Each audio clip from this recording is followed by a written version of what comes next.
watched a little boy go down in front of me. So that is enough for me to come out here and give them my support.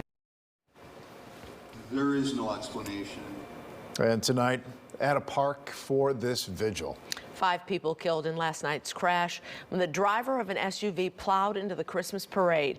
We'll have more from the vigil in just a moment. But first, the latest on the investigation. Police in Waukesha have charged the suspect in this crash. They say 39-year-old Daryl Brooks had just been involved in a domestic disturbance when he plowed through the barricades. Police say that they were not chasing him at the time. One officer fired at the suspect's SUV, but had to stop because there were too many people there. Still, Brooks was quickly apprehended.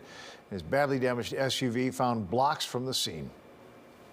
The subject was taken into custody a short distance from the scene, and we are confident he acted alone. There is no evidence that this is a terrorist incident. Brooks now facing 5 counts of first-degree intentional homicide, and more charges are pending. His first court appearance happens tomorrow, and he does have a substantial criminal record, including battery and domestic abuse, along with resisting arrest. He was recently freed on a $1,000 cash bond, and the Milwaukee County District Attorney calling the bail recommendations inappropriately low. They are now launching an internal review of the case. As for the victims, more than a dozen children are among the dozens injured in this terrible crash. I remember a loud bang, and immediately after that, I just heard deafening screams and cries from people who are in the parade, people who are watching the parade. And at that point, it was truly horrific. It was absolute chaos. And school was canceled today in Waukesha as the community reels from the stunning violence in their downtown, and they gathered tonight for a vigil. WGN's Patrick Elwood is joining us now from the Milwaukee suburb with more. Patrick. Micah and Ray, good evening to you. Very well attended vigil it was at that. It is usually a magical time where kids big and small let their imaginations run wild. The annual Christmas parade, but obviously in a moment's notice, it turned tragic. Tonight, that vigil was held, one small step in what is sure to be a long healing process. I've lived in Waukesha all my life, and it's a very big staple in many of our lives to come and be a part of the Christmas Day parade, and I just felt it right. It's one small step towards the healing process? Yes, very much so. That's Kayla Petrie, who took part in a well-attended vigil tonight in Waukesha, as the greater Milwaukee community as well, mourning the loss of life and praying for dozens of others in the recovery in the wake of this tragedy. Almost 60 years old, the parade is described as having a Norman Rockwell small-town feel to it. 48 people in all were hurt.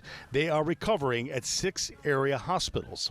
Among that number, 18 kids, all taken to Milwaukee Children's. They range in age from 3 to 16 with 3 sets of siblings. 6 of the injured juveniles are in ICU. Police say they were not pursuing the driver at the time.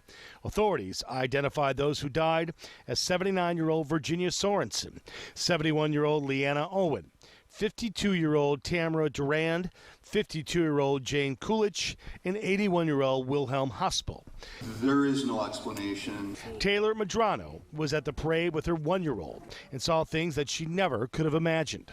She says this is just one small step, and yes, the healing process will be long, but it was important for her and her neighbors to be here tonight. Be part of a solution, support for the others. I watched people fly off the roof of the vehicle. I watched a little boy go down in front of me, so that is enough for me to come out here and give them my support. The witnesses and so many people who saw what happened obviously traumatized as well. We have learned a little bit more about one of the victims, Tamara Durand. She was the mother of 9, the grandmother of 4, and was the hospice chaplain at Waukesha Memorial Hospital, said to be very firm in her faith. Reporting from Waukesha, Patrick Elwood, WGN News. Ray and Micah, back to you in the studio. Thank you, Patrick.